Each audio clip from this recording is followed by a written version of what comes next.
Hi guys, so ito yung highlights ng Cape de Aguilar, yung Cape de Aguilar Peak, Whale Skeleton, Thunder Cave, Crab Cave, and Lighthouse.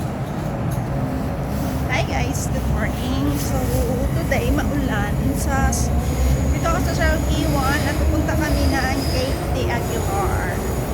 So if I remember it correctly, yung damit ko na to, yung jacket ko na to, kasi pang ulan to, raincoat. Ito din ang suot ko nung last time na nagpunta kami doon. So Sargiwan exit A3 doon. Ayun na yung bus, oh. Bus number 9 to Siakaw. Pumili daw. Hindi siya dadaan ng Cape de Aguilar. So, siguraduhin nyo guys na yung bus na sasakyan nyo ay dadaan ng Cape de Aguilar.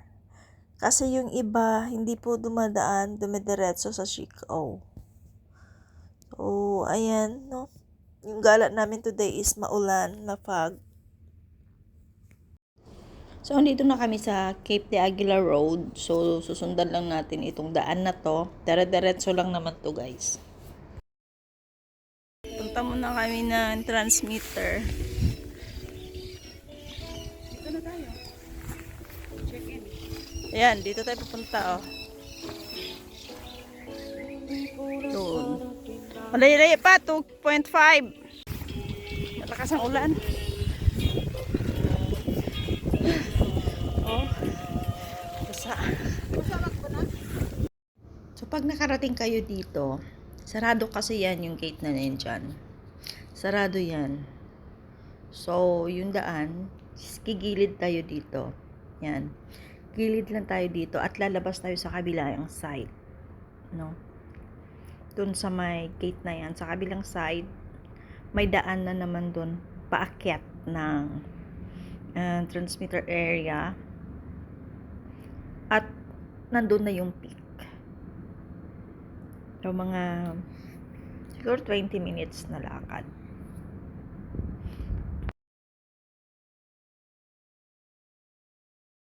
Nakita mo na, paikot lang talaga to. Diretso lang, paikot. Diyan, muntik na. Ito na tayo sa labas.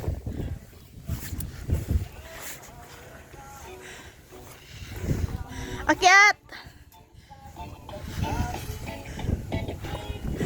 Maganda sana makita dito yung Cape de Aguilar talaga. Kaya wala eh. Akyat pa tayo ng konti doon. Akyat pa tayo ng konti doon. So lang, wala doon sa may inikutan natin ng building. Kaya lang, we cannot see the look. As in, ganyan talaga siya.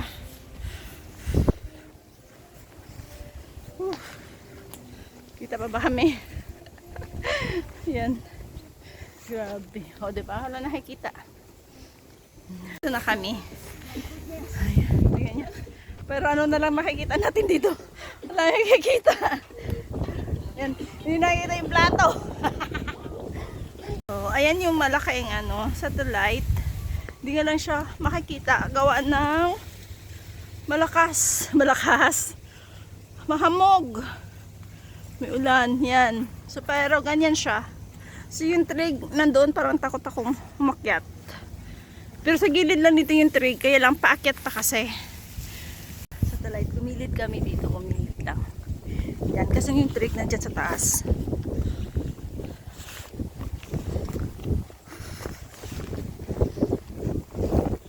Basa na kami. Ang ulan. Ano, nakikita pa?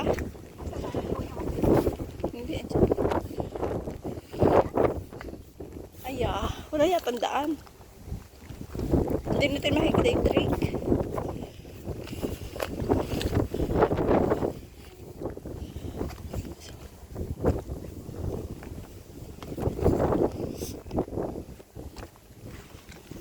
Hala, sige, wala nang daan.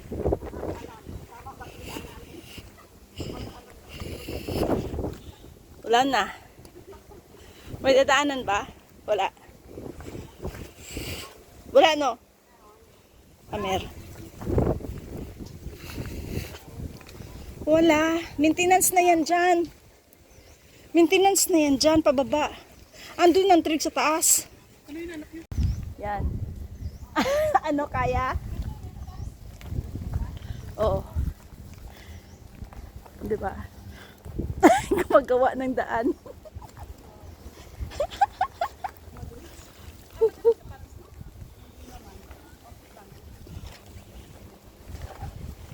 Nandito kasi yung trig sa taas.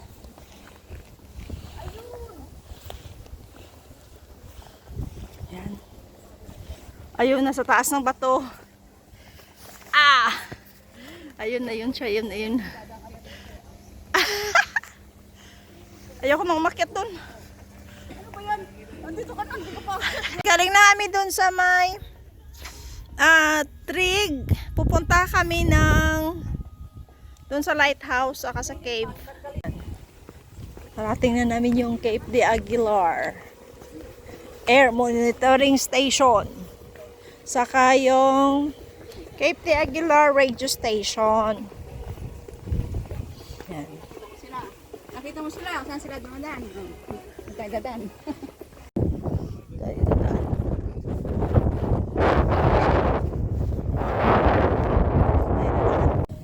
Doon kami galing. Taas na yan. Pagka foggy na yan doon. Pero dito maliwanag naman kahit paano kasi medyo mababa na to. Galing doon. Mababa tayo. Una-una natin puntahan dito ay yung lighthouse.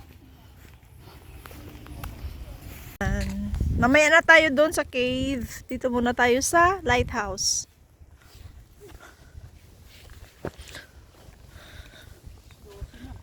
Gusto na. Yan. Yan na kaagad yung lighthouse.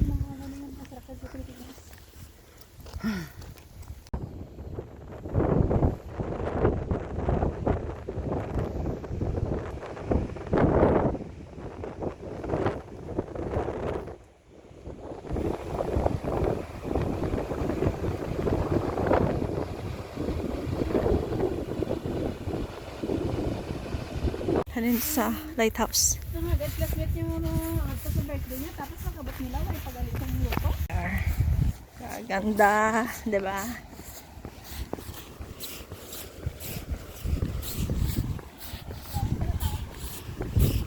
Siyempre.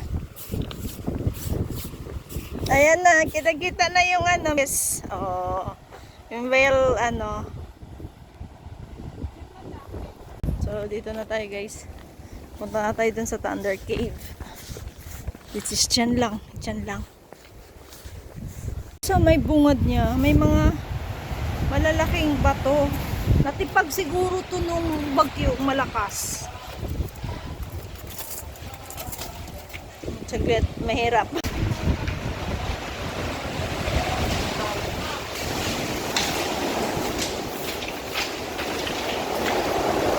Di magpatama kapag tutuday kay base kung magsulod yung tubig. Na nakakatakot siya kaya. Okay, dali lang. Tapos na kami dito sa cave.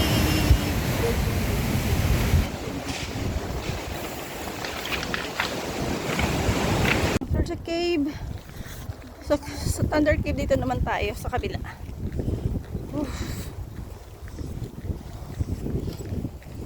Ayan. Hindi pala nila binuo to. Yung kung ano yung last. Ganyan pa rin. Yan. Yung skeleton ni Mrs. Willis pero imitation na lang ito. Yan. Bagong bago. Nandito tayo sa Cape de Aguilar. Tara. Yan. Crab Cave. Tapos yun. Uwi na kami. So, ito na lang yung end ng aming gala dito sa Cape de Aguilar. Thanks for watching. Bye.